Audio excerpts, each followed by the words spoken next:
Hey, yo, what's up? What's up? It's your boy, Real Chris Writing, and welcome back to the channel. Thank you for always tuning in. I know I haven't posted a video in a while, but we're officially right back at it, and here we go. So, if you follow anything about Black Greek organizations, that's the Divine Nine. So, me, part of member Iota Phi Theta. Shout out to best attorney in the world. All right. So, every year around this time, I feel like it's always around Atlantic Greek picnic time that the articles and people start posting, oh, I'm going, I denounced my letters and all this other stuff, and like, I wasn't like in my right mind when I pledged fraternity or pledged sorority. I'm like giving my life over to God, all this other stuff, and I'm like, yo, like I've been like Greek for 14 years now, I'm going on 15 years, and it never fails the last 14 years that I have been Greek. Around this time, like the summer is always when I see the most articles or people, the posts since like age of social media that people have been constantly denouncing their letters. And I always thought it was weird. Like it's always weird that people do this around the same time, and they always somehow chuck it up to like them in a relationship with God. I'm like, I don't know what the fuck y'all be doing at AGP. I've been at AGP. I've also done some really wild shit undergrad. So I don't know what the fuck it is that y'all be doing. We all be at these events that make y'all want to denounce your letters after coming back, or like what just social media make sure I do that after I come back. But it's like it's the weirdest thing ever. So I am definitely going to break down a few things about being Greek, and what that actually looks like for a lot of people. So before I go into this at all. I am not sharing any secrets. So there's no, I'm not telling you about no hand signs, no handshakes, or like what the calls mean, or any shit any stuff you talk about in like the crossing process. So like, there's no secrets being shared on this YouTube channel at all. So don't even think about it. And I'm only gonna speak from the perspective of being a member of Iota Phi Theta, because that's fraternity I'm in. Like I'm not in any other org, so I don't know what their rituals are, but I do know a lot of things are similar. Just like being in the Greek community. So I'm going to speak from that matter at all. All right, so um, just kind of start off with people who are part of Greek letter organizations, um, and it's probably the easy way to describe it. It's like being a fucking job, like any job, community group, organization, almost anything that you're part of that involves you working with other people. It's very similar, right? You really, in a sense, like you don't really get to choose who your brothers are, your sisters are, your sorority or fraternity. Yes, you do get to choose your fraternity, which is 100% up to you. Whatever one you choose. However, just like you didn't get to choose your siblings, you didn't get to choose your aunties and uncles, you didn't get to choose your cousins. Yeah, you can choose your own damn parents. That's or your coworkers. That's how it works at being Greek. So when you come to an organization, like as long as you know what you stand for and what that organization stands for, like you're usually in the clear. So I can tell you, I became an IOTA because at the time, 2008, 2007 is actually when I became interested in being an IOTA. So 2006, I went to college, and everybody who knows me, because this is open information, I can share this. I wanted to be part of the Qs, right? My mentors was Qs. My athletic director in high school was a Q. So the only thing I knew about was Qs, Kappas, and Alphas. From all the Qs and Alpha. That's as far as that shit went. I promise you, I did not want to be a Kappa because it was just something about the whole shoulder thing that threw me off that I wasn't comfortable with at the time. And I didn't want to be Alpha because like nothing about that shit looked cool at all, right? So this is me speaking from the sense of being a 17 turning 18 going to college teenager. Like, know nothing about being Greek or nothing about the values that come across. The only thing I knew was like being a Q seemed cool. That's what my mentors was. That's what they told me to do when I went to college. That's all the football players were doing. That's what I was going to do. All right, that's what check was. So that's I'm gonna do it, and that's how I dealt with it. Right, but to get into college, meet people, especially people like I'm from Detroit, born and raised. Like I know I got the Atlanta Braves hat on. I live in Atlanta now, but it's like born and raised in Detroit, and there are certain things that you're not going to do. First thing, you're not going to expect me, and the second thing is you're not going to expect me. Point blank, period. Call those right there, right? And that was a lot of what I seen at the particular cues at that school, right? So I went to Eastern Michigan University. So them in particular wasn't fucking with them because they was a little bit disrespectful. Um, in an altercation that I happened to be in. Right, it's that simple. I played football when one of my bros didn't know what the hell iota was. He did this weird hand shit, the last amputated fingers, in a picture during spring ball. And he was super fucking cool. We just hung out. Like, that's really what it was. And he didn't pressure me. He was like, "Oh, you want to go get food?" We hung out. Like, he wasn't even trying to recruit me to be an iota. We just happened to have similar interests outside of football. And that was kind of what it was. Shout out to my dog, AG. But yeah, so I started hanging around my bros, my dean, my AD, all of us around. So actually, I'm like, cool, I want to hang out with you.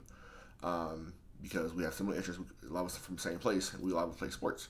I'm like, cool. So that's how I ended up becoming an iota at the end of the day. Tell people they tricked me. They were like family members that you unofficially had, and then all of a sudden I'm like, okay, cool. That's what I'm gonna do because you're my family already. But that was the choice I made.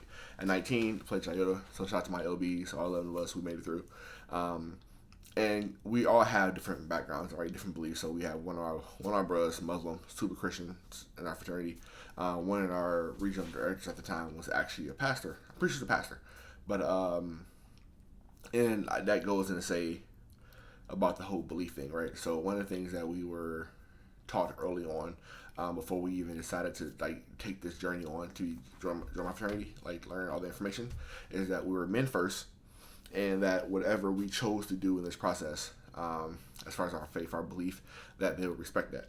And that was because we had dudes who were Rastafarians, we had dudes who were Muslims, we had dudes who were Christians, we had dudes who were like non-denominational. We didn't have any atheists, we didn't have any of those. But it was a part of you're a man first in a country where you can choose whatever religion you wanted to choose. You are free to operate in that space. So we had brothers like doing Ramadan. Like, that was respected, right? We respected the holidays, all the other stuff, to an extent anyway, right? But we didn't discriminate about people in their belief system, regardless of what your beliefs was. So me, anybody knows I am not Christian at all. I don't identify as Christian. I would identify myself as pretty much spiritual. I do not have a religion. The reason I don't have a religion because I do not believe in organized religion. And that was something I've been very open about and very clear about since I was probably about like 21, 22 years old. I started going on that journey. But for the most, actually might be younger than that, but for the most part, I can tell you in the process that we've been very respectful of everybody's spirituality. So I do hear a lot of people go, "Oh, I joined fraternity and like the devil worshippers, all the other shit." I'm like, okay, cool. It'd be 100% real. I know a lot because a lot of shit like is very it's Masonic based for the most part, and this is public information, so I can share this. So I'm not a Mason. I don't know if it's something that I'm choosing to take a part on. Not even because like how people view them, but like I don't know, something that's part of my life journey for me to do that, right? But I can tell you in the process of me going through my fraternity process and learning people and learning stuff, my religion has never been forced upon me. Anything about religion has not been taken away from anybody, and I can tell you that people have not did anything weird to make you feel uncomfortable about your religion or faith, right? So for a lot of people, like, oh, well, they're devil worshippers, and like you have to pray to these people. Like, no, you don't. Like, that is not how that works at all. I've never heard anybody, any org, especially not my org, say anything like that. Which is why you ever hear anybody saying, "Oh yeah, I know the devil worshippers," because we ain't, right? We ain't. But a lot of people will sit around and say, "Oh well, like I have to pray to these deities and these Greek gods." I'm like, no, none of that shit is actually true. Like whatever situation you have with your faith, going into the situation is essentially on you, right? If your faith in your Christianity, I'm not gonna touch on that because we're fresh into this whole the abortion situation. So because of that, I'm not gonna speak my thoughts on that currently. But it's a lot of bullshit around Christianity, especially fraternities and sororities, because one, people who don't go to college, people who didn't join them. If you didn't join something, you don't have the right to speak on it, and that's just point blank period. Like unless you're already inside of there, and you know for sure you have any actual proof, which most people don't have any actual proof of anything, right? They just say that these things and like they interpret how you want to interpret it. So people who are already weak in their faith, they are very quick to go ahead and say, like, oh, like this is what's happening, this is what they're making me do. Like, bro, nobody make you do anything. Like, don't put a gun in your head and say, yo, join this organization. Like, no, you chose to do this, like you did the research, you got to know them, and you however long you stayed in.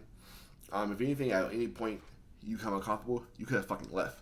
All right, regardless what people think about you, like dropping or anything, or like not making it through, like you could have left at any point in time if it was something that was really like fucking up your faith.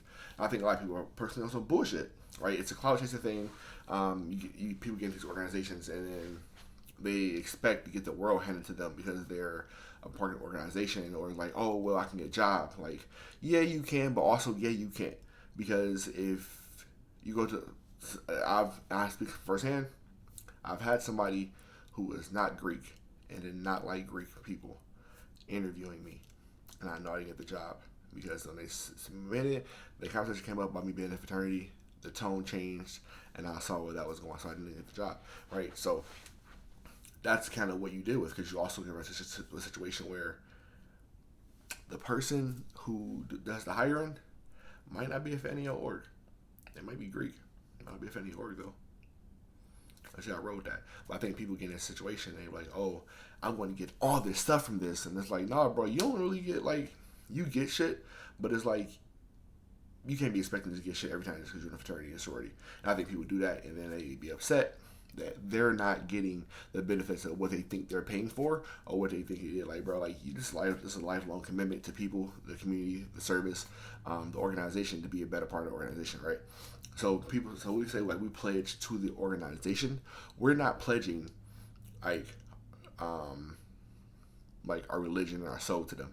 Like, we are pledging to be stand-up members of the society and represent the organization at the highest level. When I say at the highest level, that means we walk with integrity, we show with integrity, we do things with integrity. When you do stuff for our organization, we're doing it in a sense of men putting on an event to show the black community what we're here to do. So y'all fake bullshit that y'all popping out with like, oh, y'all a bunch of worshipers, the devil worshipers, and all the other bullshit. Like, bro, you not been this motherfucker, you can't talk about this shit. That's just really what it is.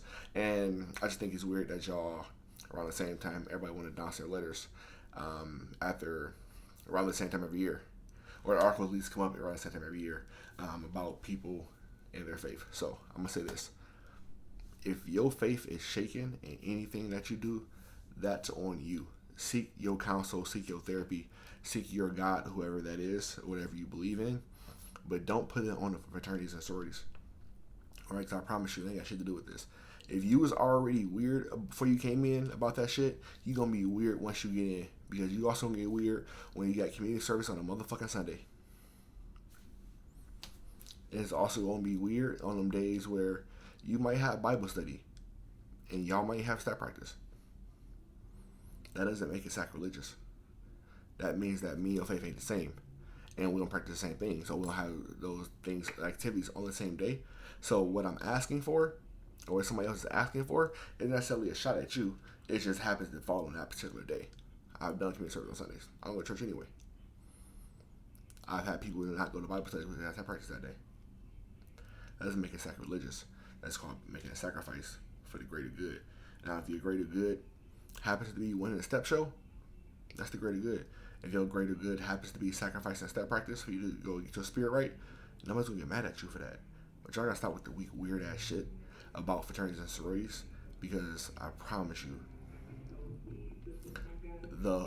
the shit that people actually like go through and deal with for the backlash is actually not like, we don't fucking care. We don't care, right? So get your faith in order before you decide to do some shit like that. And that's what anything you do before you join a football team, before y'all niggas join a gang, before you get in a relationship, get your faith right, get your spirit right, because all that shit that like those weak points in your life, those are things that are gonna show up regardless. So stop bitching, stop complaining, support your black Greeks. All right. So like, subscribe, share. I'll talk about my other experience too, about how I got kicked out of church as well because of my fraternity. But that's another story. But all right, I'll holla at y'all.